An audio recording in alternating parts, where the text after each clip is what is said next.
전에 어떤 중년 탤런트가 자기가 어떻게 탤런트가 되었는가 하는 것을 이야기한 적이 있습니다.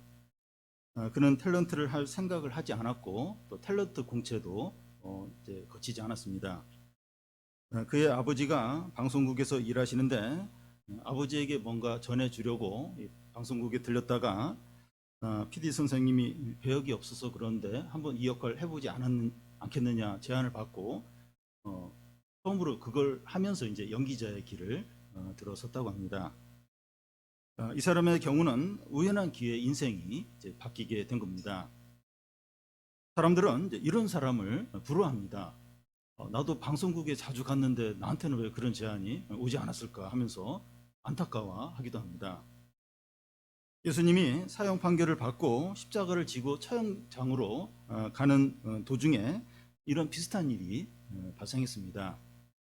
그 당시에 십자가형이 결정된 죄수는 자기가 달릴 그 십자가를 지고 형장까지 이렇게 가게 되어 있습니다. 그런데 예수님은 전날 밤에 잠을 자지 못하고 또 채식질을 많이 당하고 그래서 너무 이제 많이 몸이 이제 지쳐서 십자가를 질 수가 없었습니다.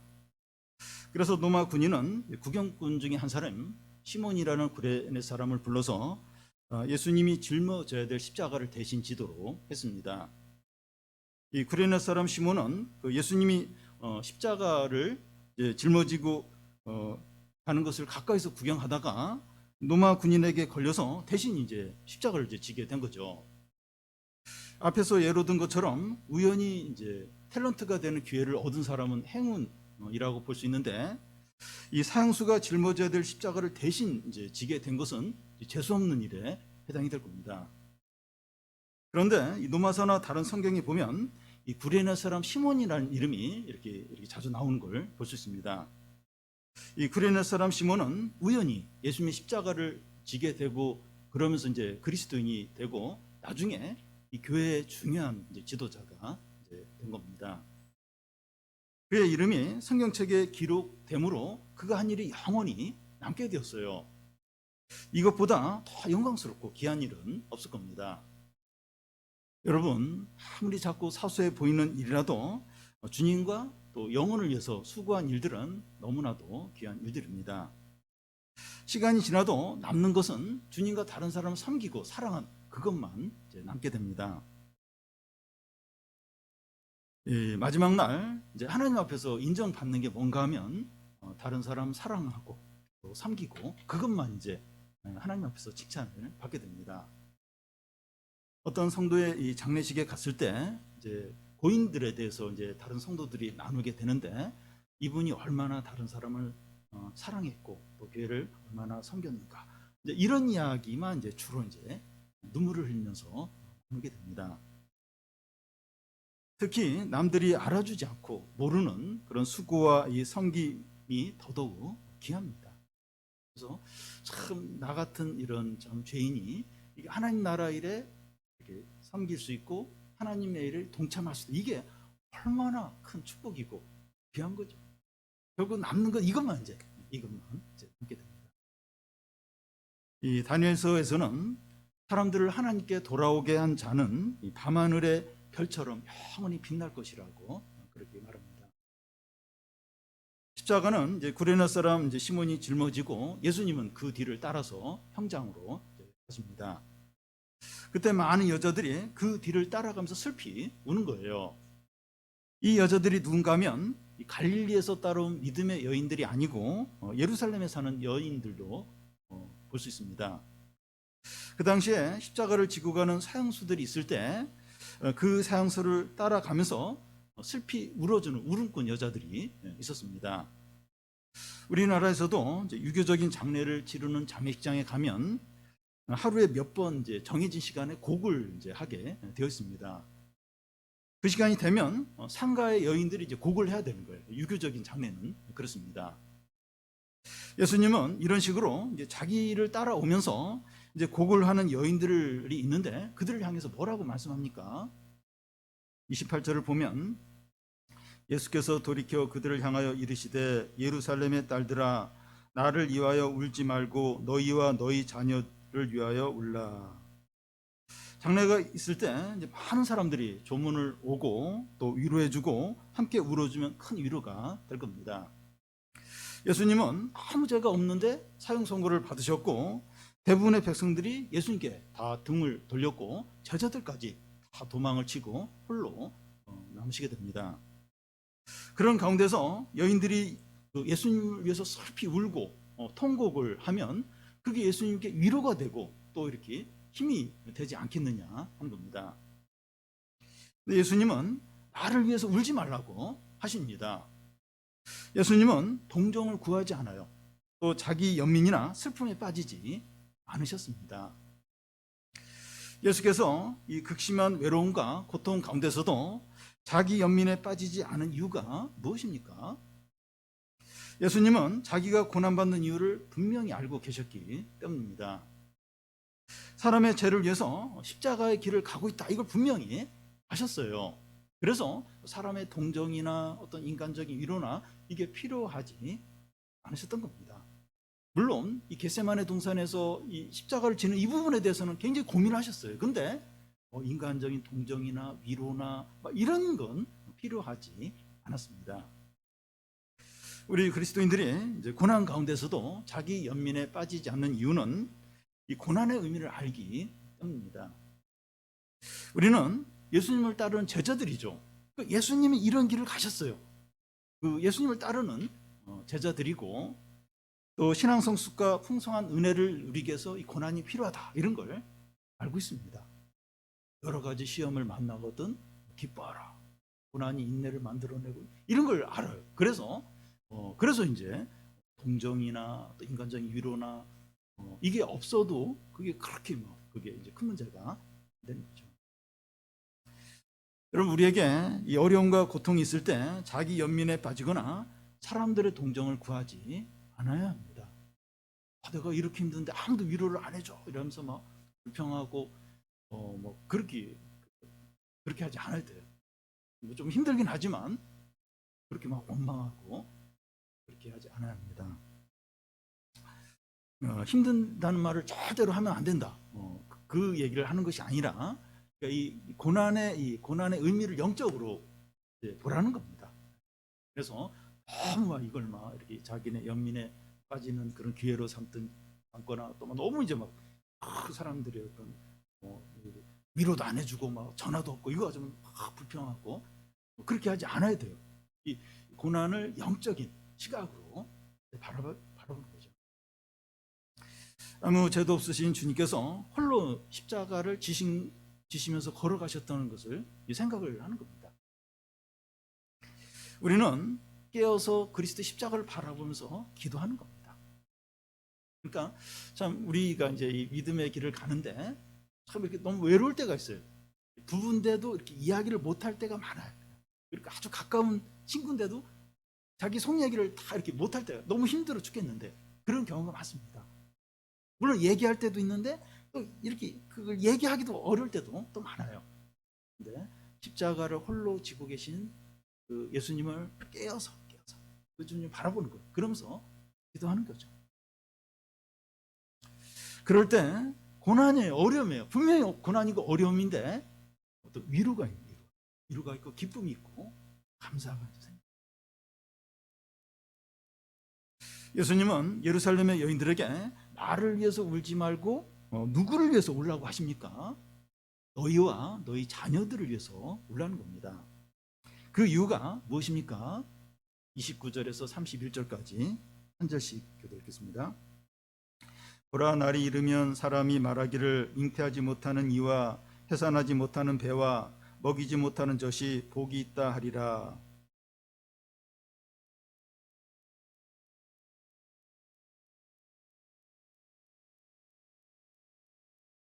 푸른 나무에도 이같이 하거든 마른 나무에는 어떻게 되리요 하시니라.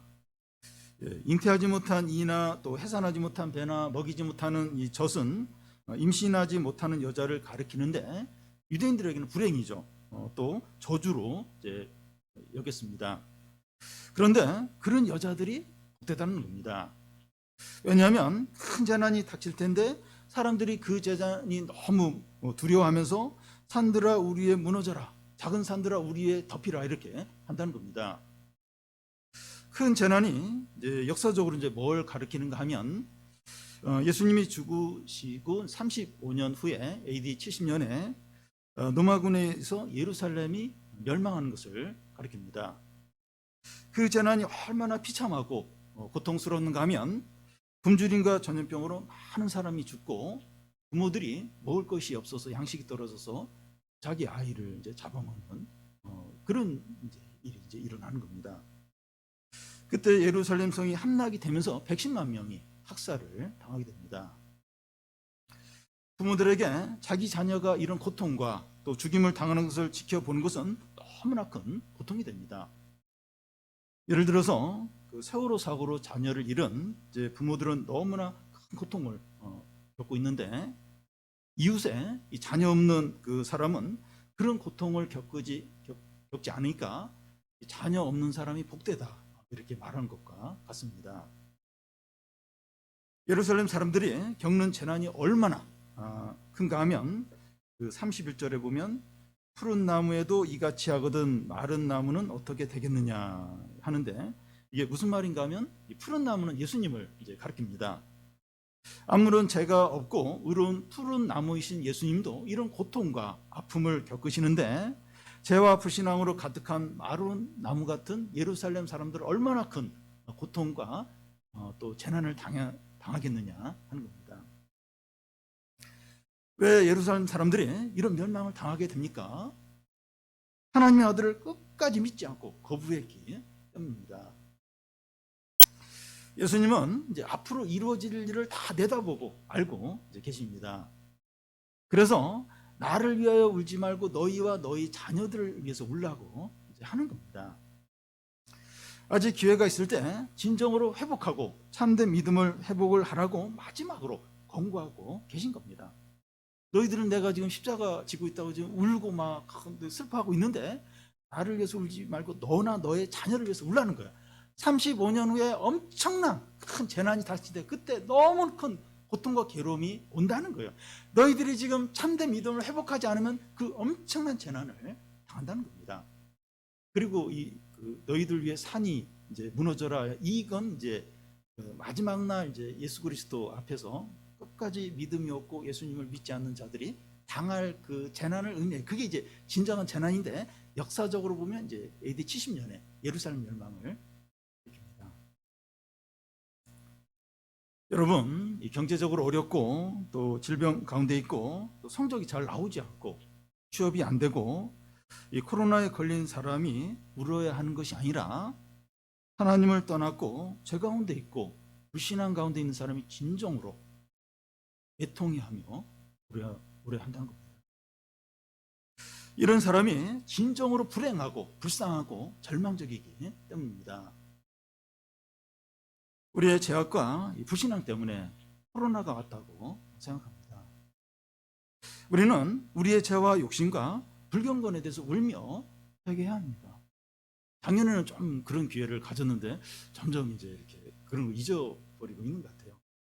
그런데 이 코로나가 어떻게 이렇게 오게 됐는가?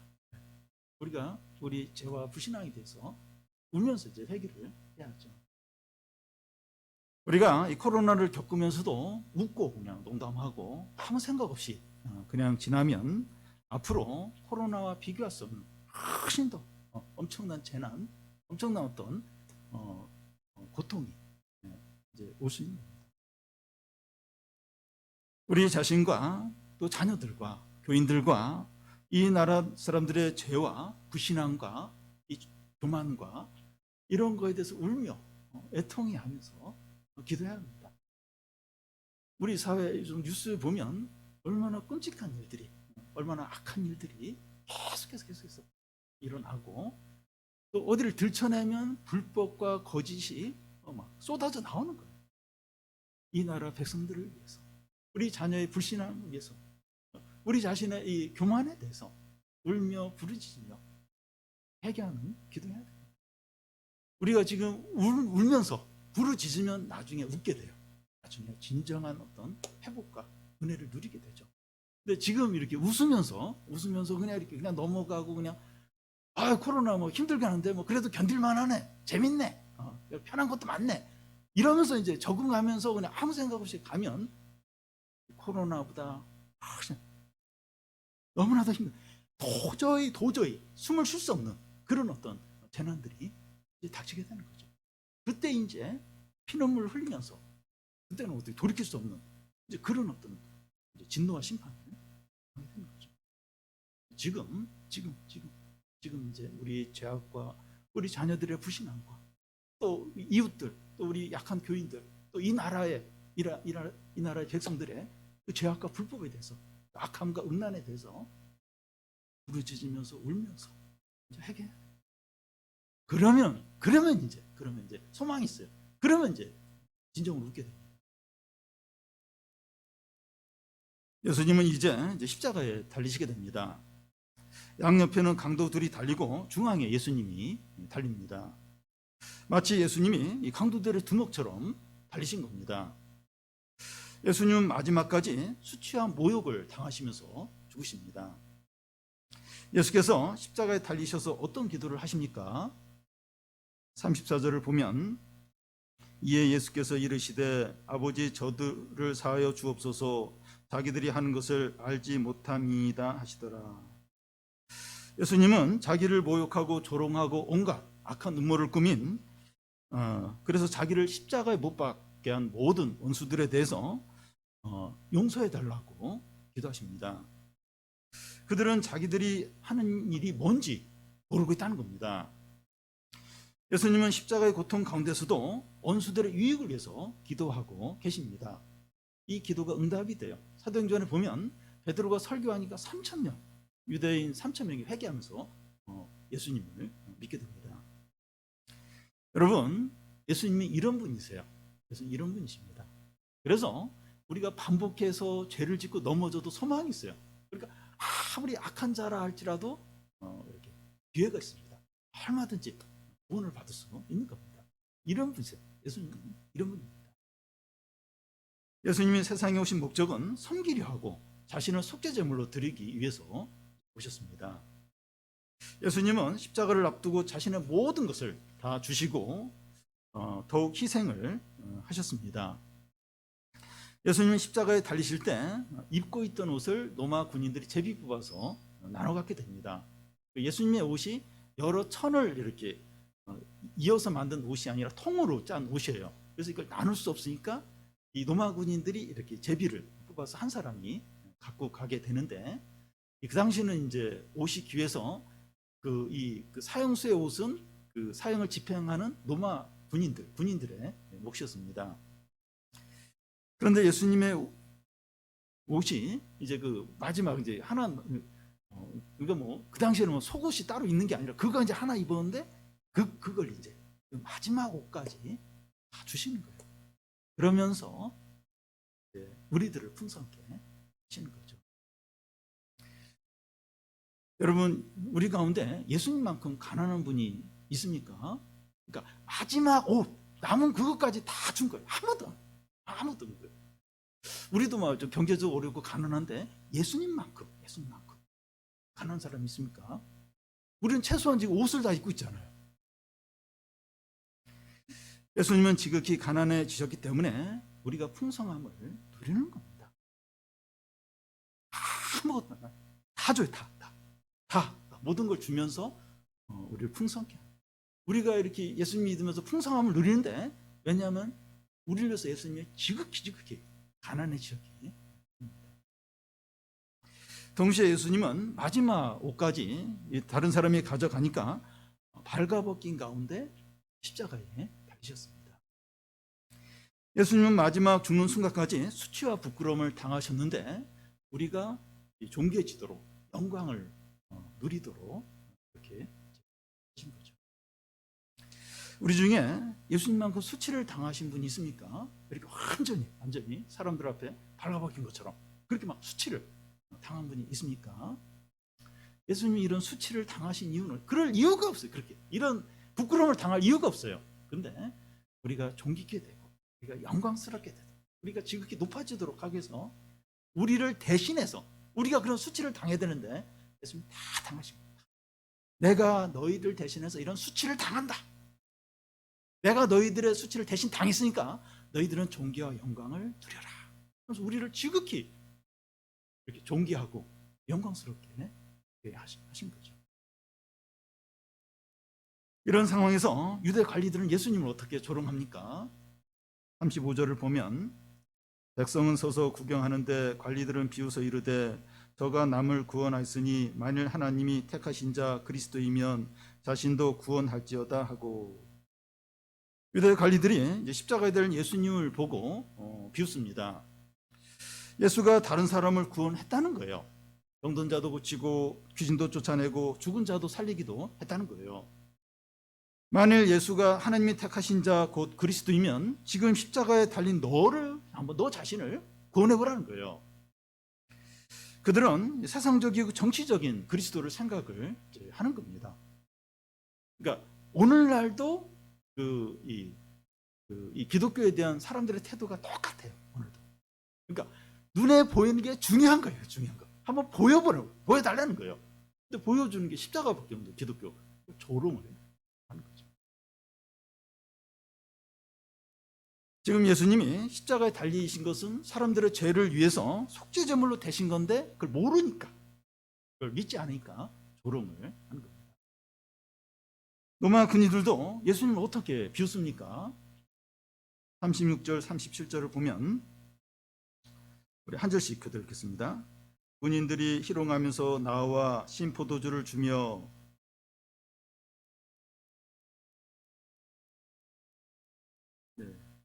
그 당시에 십자가 달린 죄수들의 그 제명은 그 십자가 위에, 머리 위에 이제 그 제명을 이렇게 써서 이제 붙여놓습니다. 예수님의 제명은 유대인의 왕이라는 겁니다. 로마 군인들은 예수님에게 신포도를 주면서 내가 유대인의 왕이면 십자가에 달려있지 말고 너 자신을 구원해 보라는 거예요. 그 당시 왕들은 권력이 있고 위엄이 있는데 예수님은 유대인의 왕이라고 하면서 무기력하게 십자가에 달려있으니까 너무 우습다는 거예요. 아니, 왕이면 권세가 있어야 되고 힘이 있어야 되는데 너는 왜 이렇게 무기력하게 거기에 달려있니? 그러면서 막 조롱하고 비웃는 겁니다. 예수님은 유대인의 왕이시고 그리스도인데 왜 지금 그런 상태에 있는 겁니까? 그 이유가 이사야서 53장 3절에서 5절까지 나와 있습니다. 쉬운 성경으로 한번 읽어보겠습니다. 그는 사람들에게 미움과 멸시를 받았으며 아픔과 고통을 많이 겪었으며 우리도 그를 귀히 여기지 않았다. 정말로 그는 우리의 질병을 짊어지고 우리 아픔을 대신 겪었다. 그러나 우리는 그가 하나님께 벌을 받아서 고통을 당한다고 생각했다. 그러나 그가 상처를 입은 것은 우리의 허물 때문이고 그가 짓밟힌 것은 우리의 죄 때문이다. 그가 맞음으로 우리가 평화를 얻었고 그가 상처를 입음으로 우리가 고침을 받았다. 예수님이 수치와 고난을 당하신 것은 우리 죄 때문이고 예수께서 십자가에 죽으신 이유는 우리 죄가 용서가 되고 구원받기 위해서입니다. 예수님은 우리의 유익을 위해서 이 모든 것을 하셨습니다. 여러분, 복음이 뭔가 하면 우리를 위해서 이 모든 일을 행하신 예수님을 믿고 주인으로 받아들이는 겁니다. 복음은 우리가 구원을 받기 위해서 무엇을 행해야 되는가 하는 것을 말하는 것이 아니라 하나님 아버지와 예수 그리스도가 우리의 구원을 위해서 무엇을 행하셨는가 하는 것을 선포를 합니다. 행위는 구원받았기 때문에 행위를 하는 것이지 어떤 행위를 해야 구원을 받는 것이 아닙니다. 그러니까 복음은 우리가 구원을 받기 위해서 뭘 해야 되는가 이걸 말하는 것이 아니라 하나님 아버지와 예수 그리스도가 우리 구원을 위해서 뭘 하셨는가 하는 걸 선포하는 게 복음입니다. 이 복음을 믿는 사람이 구원을 받고 하나님의 자녀가 되는 거죠. 뭘 해야 이제 구원을 받는 게 아니고 하나님이 하신 일을 그대로 믿는 거, 받아들이는 자가 구원을 받아요. 그래서 하나님의 자녀가 누구든지 이런 예수를 믿으면 구원받고 천국에 들어갑니다. 그래서 중요한 게 누구든지 오늘 말씀에 보면 예수님과 함께 이 십자가에 달린 두 강도 중에 하나가 이제 구원을 이제 받습니다. 이런 사람이 구원을 받을 수 있다면 누구든지 구원을 받을 수 있는 거죠. 예수께서 십자가에 달리셨을 때 양옆에 두 강도가 함께 십자가에 달렸습니다. 근데 두 강도 중에 한 강도는 예수님 믿고 구원받습니다. 그런데 다른 한 강도는 예수님에 대해서 무엇이라고 조롱을 합니까? 내가 그리스도가 아니냐, 너와 우리를 구원해보라, 이렇게. 이 강도는 자기 죄로 십자가에 달려 죽어가면서도 끝까지 예수님을 비웃습니다. 근데 다른 한 강도는 그 옆에 있는 강도에게 뭐라고 말합니까? 내가 동일한 정죄를 받고서도 하나님을 두려워하지 않느냐? 우리는 우리가 행한 일에 상당한 보응을 받은 것이가 당연하지만 이 사람이 행한 것은 옳지 않은 것이 없다는 겁니다. 우리는 우리가 행한 악한 죄에 합당한 벌을 받고 있지만 이 사람 예수는 행한 일 중에 죄라고 할 것이 아무것도 없다는 거예요. 이분이 우리와 함께 십자가에 달렸지만 우리와 전혀 다르다는 겁니다. 이 강도가 어떻게 이렇게 달라질 수 있었습니까? 이 강도도 옆에 있는 강도와 똑같이 악한 죄인입니다. 근데 그는 예수님과 함께 십자가에 달리는 과정에서 예수께서 자기를 이렇게 십자가에 단 자들을 죄가 용서해달라고 기도하는 걸 옆에서 봤고, 또 십자가에 달려서 말하고 행동하는 이 모든 것을 옆에서 지켜보면서 예수님을 믿게 되었다고 생각됩니다. 늦게나마 예수님을 믿고 자기 죄를 회개한 겁니다. 여러분, 늦게라도 얼마든지 예수님 믿고 새 사람이 될 수 있습니다. 사람이 목숨이 있고 정신이 온전한 동안에는 기회가 있습니다. 제가 제자들교회에서 부목사로 있을 때 한 교우의 아버님이 이제 이렇게 중환자실에 계시는데 이렇게 의식이 없으셨어요. 미독하신 가운데. 그래서 이제 부목사들이 돌아가면서 이제 가서 기도를 해 드린 적이 있는데 성경도 읽어주고, 그래서 의식이 없더라도 이제 귀는 이제 청각은 있다 그래서 들으실 거다 이제 이런 생각으로 그렇게 이제 몇 번 이렇게 했는데, 그때 갈 때 가서 이제 이렇게 성경을 읽어드리고 기도하면서 드는 생각이, 이분이 의식이 있었으면 얼마나 좋았을까. 이렇게 의식이 없기 전에 이렇게 복음을 전했어야 되는데, 이렇게 했어야 되는데, 이러면서 참 그런 안타까운 마음을 가지고 이렇게 한 적이 있었습니다. 아직 생명이 있고 정신이 온전하면 기회가 있는 겁니다. 절대로 포기하면 안 돼요. 우리가 생각한 것보다 늦게 철이 들고 변화가 되고 믿음의 사람이 될 수 있습니다. 아직 목숨이 있는 한 절대로 포기하지 않아야 됩니다. 우리 부모들은 자녀들에 대해서, 또 어떤 약한 또 방황하는 교인에 대해서, 또 가까운 사람에 대해서 기도하거나 신앙적인 권면하는 것을 절대 포기하면 안 돼요.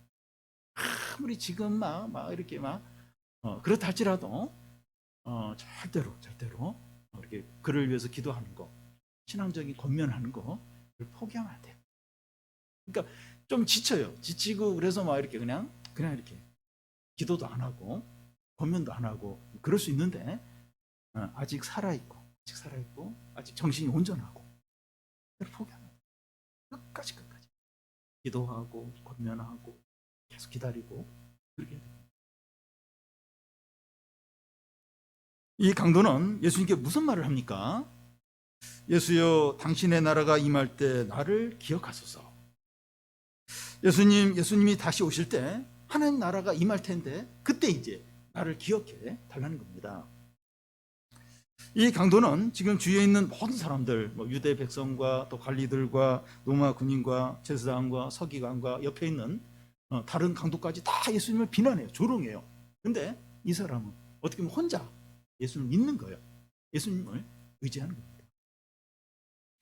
예수님은 이 강도에 대해서 어떻게 말씀합니까? 내가 진실로 내게 이르노니 오늘 내가 나와 함께 낙원에 있으리라. 이 강도는 앞으로 예수님이 다시 오실 때 자기를 기억해달라고 이렇게 부탁을 했는데, 예수님은 오늘 내가 나와 함께 낙원에 있을 거라는 겁니다. 믿는 자가 죽으면 바로 그 순간 예수님과 영적으로 함께 있게 됩니다. 물론 마지막 날 이제 몸으로 부활해서 주님과 함께 있게 되지만 영적으로는 죽으면 바로 주님과 함께 있게 됩니다. 죽은 성도는 주님과 함께 너무나 기뻐하며 영광 가운데 있게 됩니다. 그래서 이 낙원이라고 하는 것은 세상에 있는 것이 아니라 하늘에 있습니다. 낙원은 이제 에덴 동산 같이 너무나 좋고 또 행복하고 풍성하고 기쁜 곳을 말하는데 세상에는 없어요. 세상에는 이 천국이 없습니다. 천국의 맛은 보지만 이 세상에는 천국, 낙원이 없습니다. 돈이 많고 건강하고 직장이 든든하면 낙원 아닌가, 천국 아닌가. 그런데 이 마음은 지옥 같고 전혀 행복하지 않을 수 있습니다. 이 외적으로 보면 이렇게 부족함이 없는데 마음은 지옥, 전혀 행복을 누리지 못할 수 있어요. 지금 무슨 말을 하려고 하는가 하면 지금 이 땅에서 낙원을 누리려고 하지 말라는 겁니다. 여기서 천국을 누리려고 하지 말라는 거예요. 그러니까 우리가 이제 은혜 가운데서 하나님 말씀 가운데서 천국을 맛보고 그걸 누리지 말라는 것이 아니라 어떤 이렇게 그러니까 여기서 다 갖추려고 하고 싶은 거 다 하려고 하고 다 이렇게 채우려고 하지 말라는 겁니다. 이 세상에서는 그렇게 될 수가 없다는 겁니다. 지금 우리가 사는 이 땅은 천국이 아니에요. 전쟁터고 훈련장입니다. 여러 가지 고난들이 있고 부족한 것들이 있어요. 근데 믿음으로 살고 하나님 영광을 위해서 사는 것을 목표로 삼아야 됩니다. 지금 많은 좋은 것들을 갖추고 있고 또 대단한 것들을 갖추고 있어도 풀에 꽃이 없고 이게 일시적인 것이 다 떨어져요. 다 사라질 것들입니다. 근데 이렇게 풀의 꽃들을 완벽하게 갖추고 이렇게 채워야 되고 하고 싶은 대로 다 해야 되고 그래야 직성이 풀리고 그래야 만족이 되고 불행해요. 이 땅은 훈련장이에요. 그러니까 고난이 많으면 훈련을 세게 받는 거죠. 세게. 그런 차이예요. 고난이 적으면 훈련을 좀 약하게 해갖고 또 지금은 약하지만 또 언제 또 훈련을 세게 받을지 모르고 그러면서 더 이렇게 좀 거룩하게 되고 하나님의 뜻이 이루어지고 더 변화되고 이제 그런 목적으로 이제 이 세상에서 하는 거죠. 그걸 이제 삶의 목표로 삼아야 됩니다. 천국처럼 낙원처럼 다 꾸며놓고 살아야 되고 또 남과 비교하고 홍수 비교하고 차 비교하고 연봉 비교하고 외모 비교하고 불평하고 원망하고 그럼 불행해요. 풀의 꽃 가지고 지금 비교하고 불평하는 거죠. 이 세상은 훈련장이다. 그리고 여기는 전쟁터다. 살아남는 거예요. 믿음을 지키는 거예요. 그러면 이제 최고로 이제 잘 사는 거죠. 지금 우리 자신이나 가족이나 이웃을 위해서 울어야 되지 않나 한번 돌아보시기 바랍니다. 예수님은 우리를 위해서 우리를 풍성하기 위해서 자신의 모든 걸 다 버리시고 가난하게 되셨고 우리를 정죄하게 하기 위해서 두 강도 사이에서 십자가에 달려 죽으셨고 우리를 영광스럽게 하기 위해서 그리스도면 너를 구하라 이런 온갖 조롱을 다 받으셨는데 우리는 냉랭하고 또 형식적인 신앙을 가지고 있고 또 주님과 거리를 두고 있고 두 마음을 품고 있고 그러면 되겠느냐 하는 겁니다. 이건 너무나 큰 악이라는 거예요. 이건 큰 죄고 이건 큰 범죄라는 겁니다.